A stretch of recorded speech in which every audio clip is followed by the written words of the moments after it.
Happy Monday, LinkedIn. How have you been doing? How was your weekend? Are you feeling excited and inspired for the new week? I'm curious to hear. I'm curious to know. I'm curious how you're doing this beautiful Monday. It's sunny and gorgeous here in Portugal. And this is day 6 of the 21-day LinkedIn Live challenge, which I've got to admit to you guys, I was not inspired to go live and talk to you. I wasn't. I wanted to focus on other things. I wanted to do other things. And then I sat down knowing that I've got to push that live button, wondering what would I like to talk about because I have to do it anyway. There's no other way. I've got to do it. I can't not do it because my word is law. I promised it to myself, to the universe, to you guys. You're expecting it from me. I'm expecting it from me. So what am I going to talk about? And I decided I'm going to talk about being the true leader. The one who does it, even if you don't feel like it, even if there are other things on your plate, even if you want to focus on other stuff, but you have commitments, but you have a word.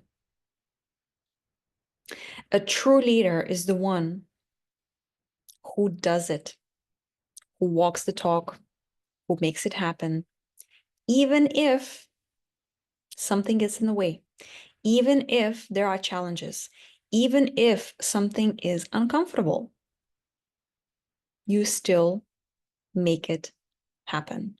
So this is what we're going to talk about in this live. Say hi as you jump on.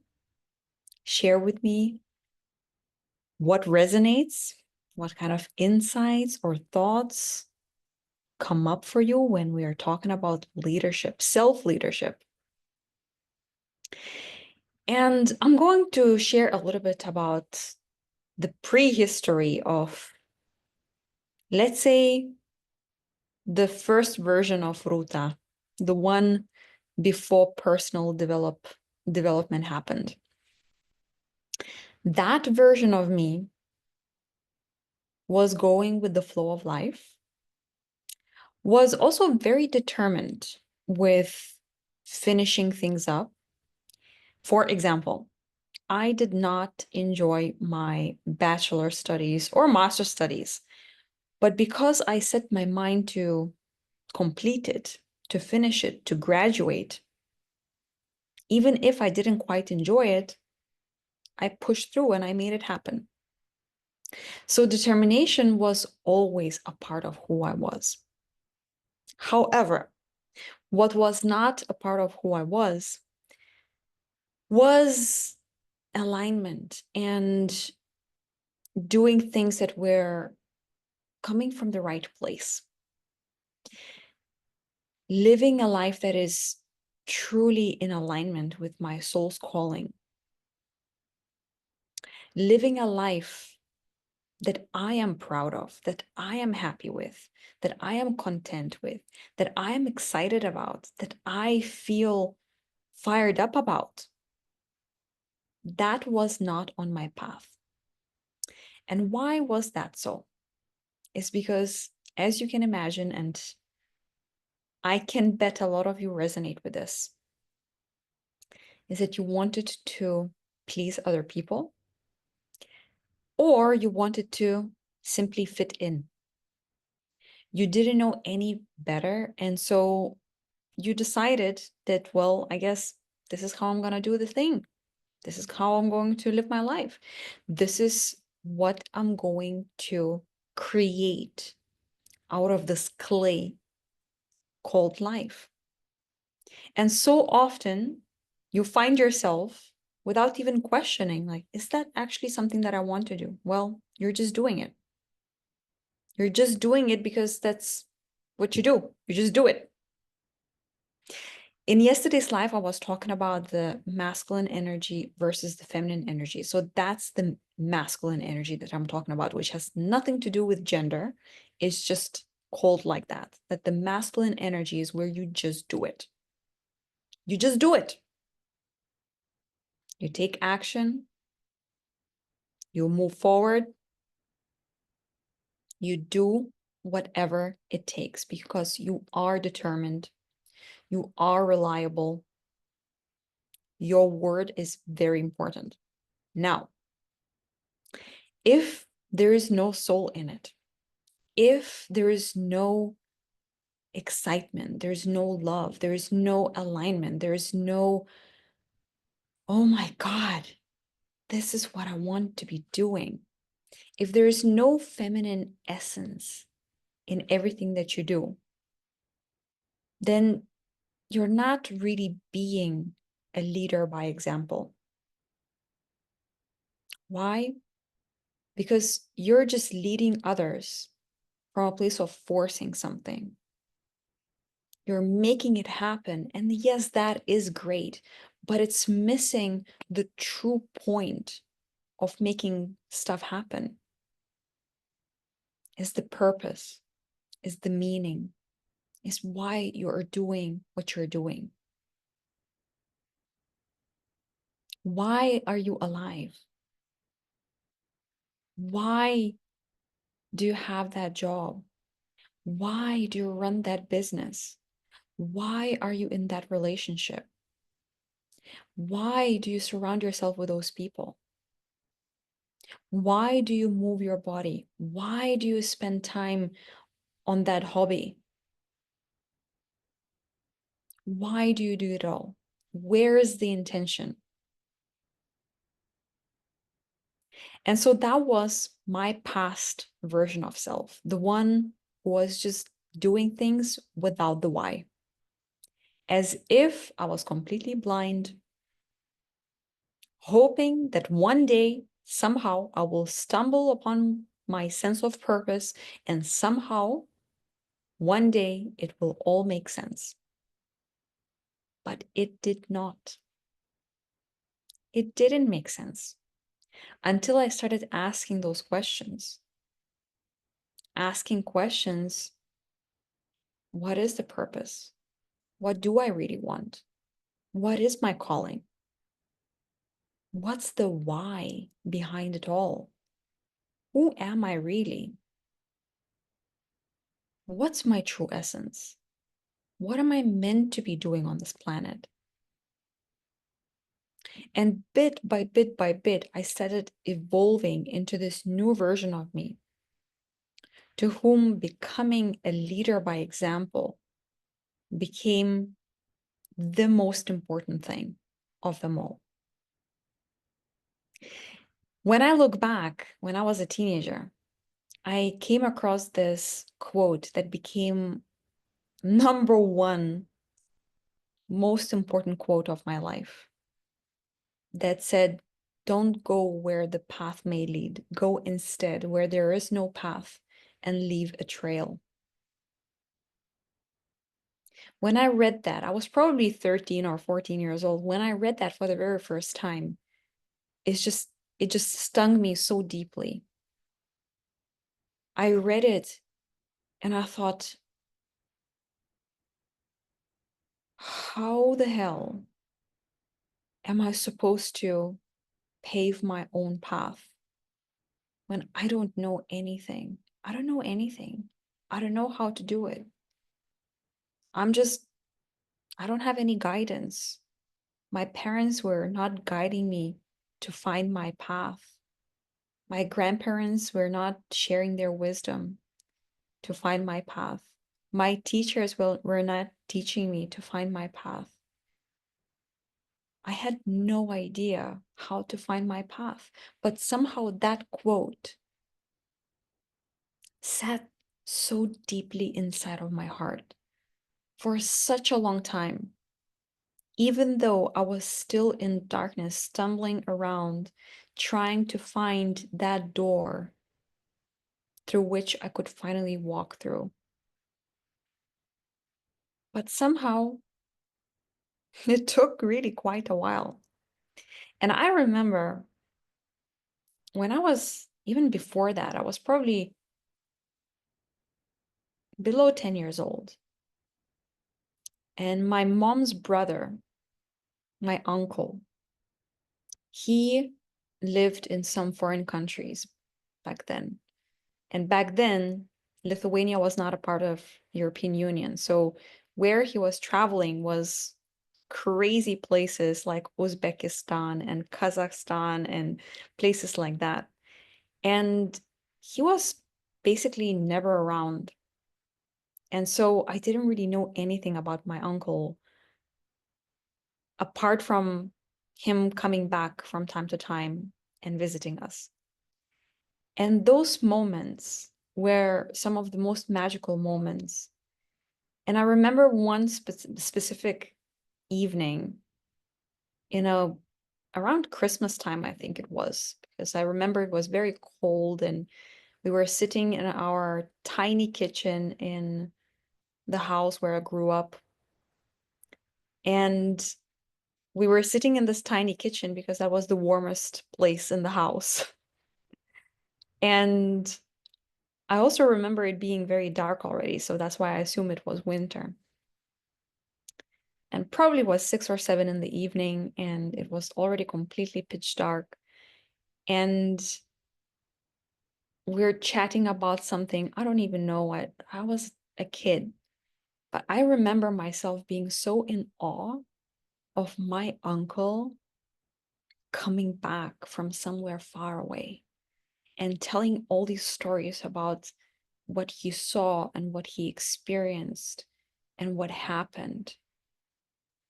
And you see, it didn't matter to me what kind of souvenirs he would bring, because actually I don't even remember if he brought anything. What I cared about were the stories that he was telling. And more than anything, what I cared about were how those stories made me feel. And how those stories made me feel was this zest for adventure and knowing that there's a different way to live life. That maybe if you desire, you don't have to settle. You don't have to settle in the same place. You don't have to do the same thing as everyone around you does. You don't have to live your life the way everyone does. You don't have to conform to what society expects from you or suggests. What you see on the TV, what you hear on the radio, you don't have to. And I remember one thing that he was bringing back from those places were Snickers bars, because somehow that was the most incredible thing I could ever get from anyone. And it was so small, it was so cute that for me it was the best gift ever. And so every time, even nowadays, if I happen to eat a Snickers bar, which barely ever happens, but when I do, every time I taste a Snickers bar, it reminds me of that evening, of those feelings that my uncle's stories were bringing up to the surface, of adventure, exploration, discovery, paving your own path, doing something unconventional, being a visionary, creating your life on your terms. And again, I was just a child. I didn't know anything about any of this. And only later on, I came across that quote, which also was so meaningful to me. And then I still continued living a very conventional life for a very long time. I finished my bachelor's degree.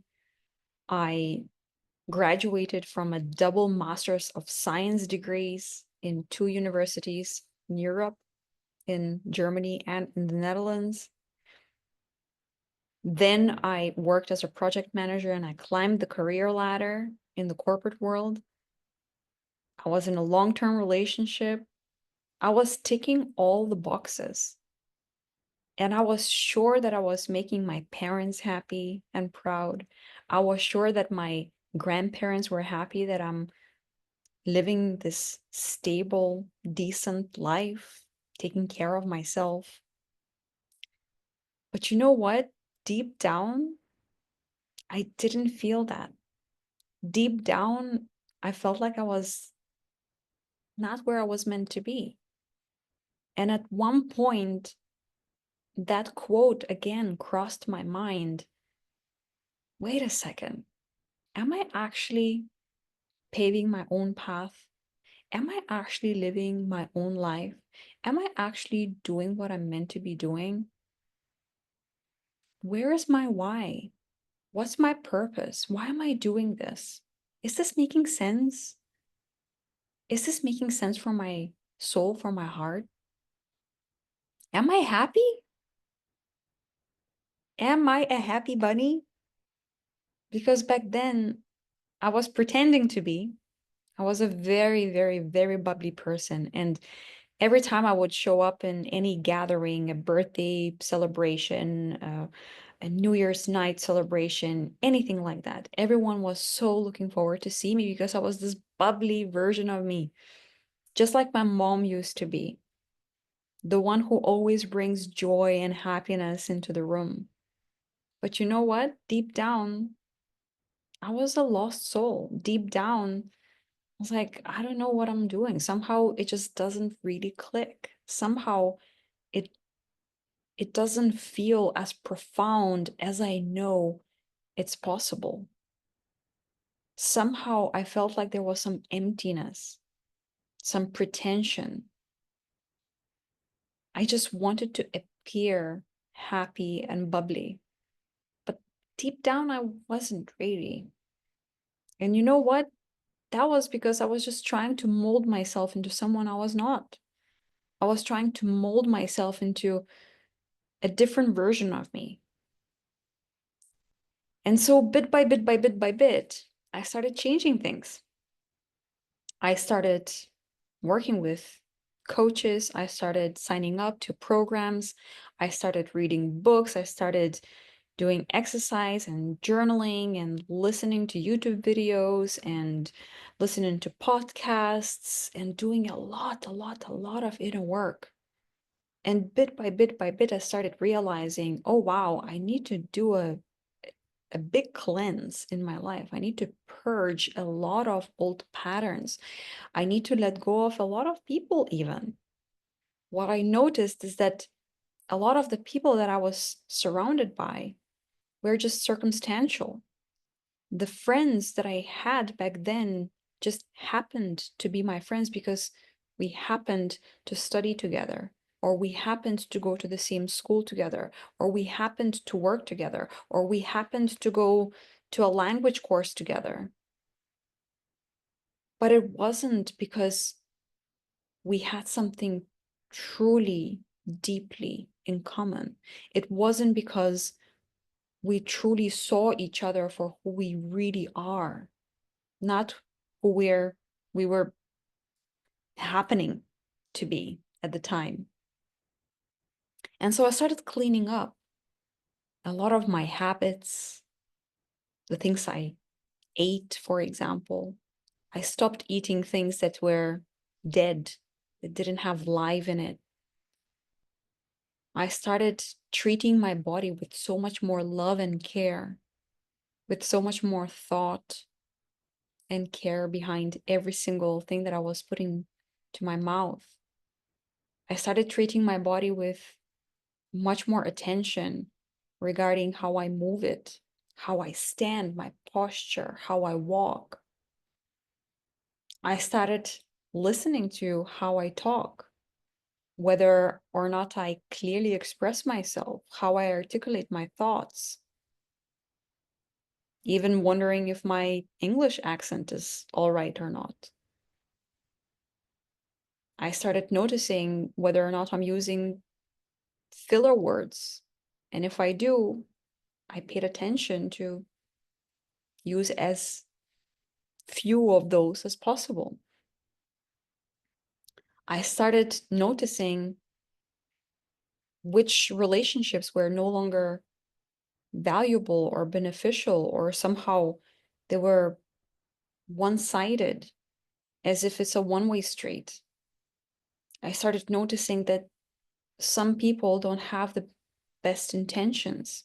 Some people don't have the same investment in that friendship, in that relationship. Or some people just want something. They have a hidden agenda.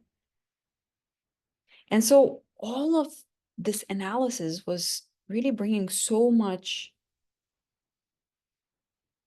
awareness and so much clarity on what is serving, what is adding value, what is making me feel amazing, and what are the things that are not that great. They're actually making me feel depleted. They lower my energy. Maybe they make me feel exhausted. Maybe they make me feel like uninspired. Maybe they make me feel like I just want to numb myself. I started noticing these huge differences between what was bringing me joy and love, what was making me feel at ease and peace, and what were the things that were quite the opposite, that were bringing feelings of fear, feelings of frustration, feelings of sadness, feelings of maybe even shame. What are the things that are just not making me feel inspired to move, to do, to create, to go out, to talk to people, to talk to you guys, to go live, push that button and talk to you. So I'm sharing all of this so that you see how you can start creating your life as a true leader. Because so often we become leaders simply because that title was given to us. Because maybe you were promoted to a certain position. Maybe you started a business and you started hiring employees and you became a leader. Maybe you became a parent and therefore you became a leader as well. Maybe someone appointed you in a community to take care of certain things. And yet again, you became a leader. But really, from within, you have not really taken the time and care that it requires to become a true leader by example, the one who takes care of you, the one who knows what feels right and what doesn't feel quite right, the one who takes responsibility for your life, for your decisions, for your thoughts, for your beliefs, for your feelings, for the way you respond to situations, for whether or not you are emotionally intelligent to navigate any situation in a productive manner. You see, becoming a true leader takes time. Becoming a true leader takes someone who is willing to do the work. Becoming a true leader takes someone who takes it seriously enough to desire to be a leader by example.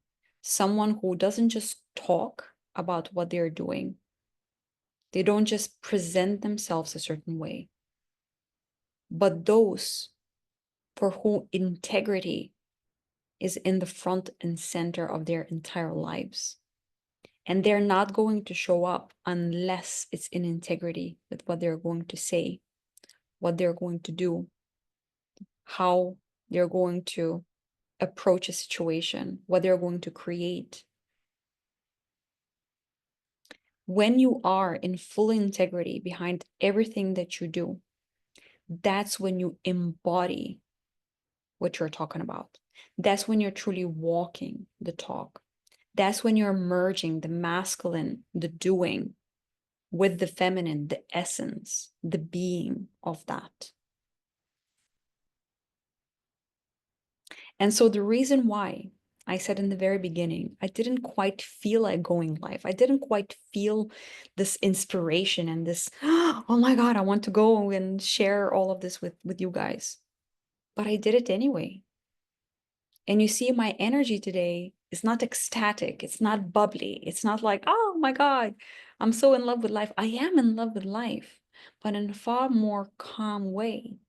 And that calm way sometimes might get in the way and make me feel like, I don't want to show up this way.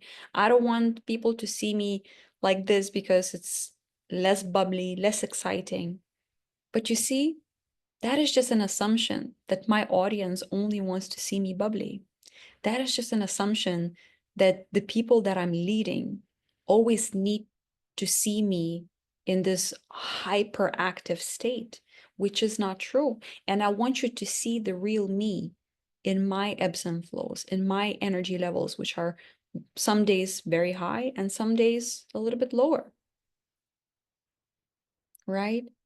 That is what a leader by example means and looks like. Someone who, despite the circumstances, despite how they feel, they do it anyway. They go for it anyway. They are determined and devoted to the work, no matter what, no matter how they feel. And sure, a part of this journey is also you honoring the fact that sometimes you need to slow down. Sometimes you need to calm down. Sometimes you need to rest. Sometimes you need to sleep. Sometimes you need to have a boss day and not have any meetings with anyone whatsoever. And you need to be in your own space, in your own contemplation, in your own inner work, in your own strategizing. Sometimes that is important, but it doesn't mean that you cannot take action when something is not perfect or you're not at the highest of the highest frequencies.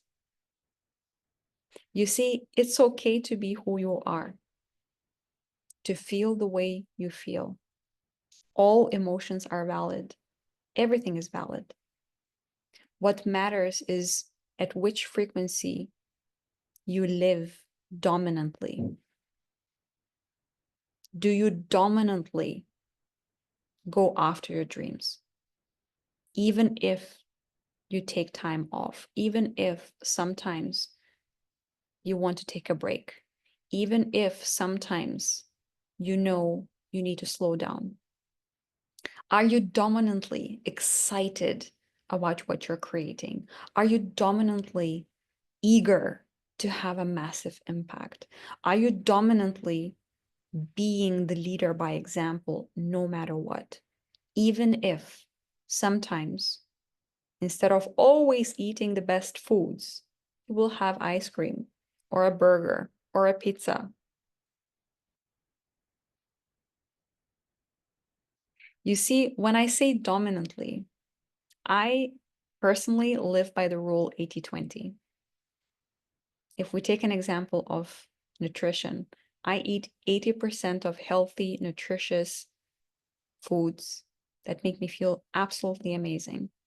And then the rest, maybe even more like 10 or 15% of the time, I allow myself to eat whatever I want. And I apply exactly the same rule to absolutely everything in life. And why is that so important is because you are allowed to be a human. You are allowed to not always fly. You are allowed to not always speed on 100 miles per hour. You are allowed to take a break, to take care of yourself. And that's what a true leader means. A true leader who is the real person. Someone who can handle the ebbs and flows, the ups and downs. Someone who can handle the challenges and obstacles and problems. Someone who can handle a lower frequency and a higher frequency. Someone who takes full responsibility for how you feel and does something to make it better, elevate it higher, get more excited, fall in love with the day, fall in love with life. And you know what? The one best thing that you can ever do to feel better about your day, about your task, about that challenge is being grateful. Being grateful for what you have, for who you have become, for how far you've come, for how much you have accomplished. Being proud of everything you've created, being grateful for the fact that you're alive, that sun comes up every single day, being grateful that you have a bed to sleep on, being grateful for the food that you eat, for the water that you drink, being grateful for the people in your life who are always there for you, just being grateful for you, for you who who you have become. Because when you are in gratitude, then there's no lack. You're exactly where you're supposed to be. And yet again, you're then in integrity. You honor your life. You give the credit for it that it deserves. When you're grateful, you are being the leader by example because you are all of it. You allow yourself to be imperfect and you're grateful for being imperfect no matter what. So you're not alone. Many of us have worn many masks to get by and fit in, but the journey to finding your purpose and true self is a blessing. When we begin to live in the now and not worry about what others think of us is the beginning of real joy. Thanks for your message and video. Keep inspiring others. Thank you so much, Mark, for sharing this. Thank you. Exactly. The real joy always begins when we finally find ourselves and we listen. Listen to the heart's calling. Listen to what we're meant to be doing.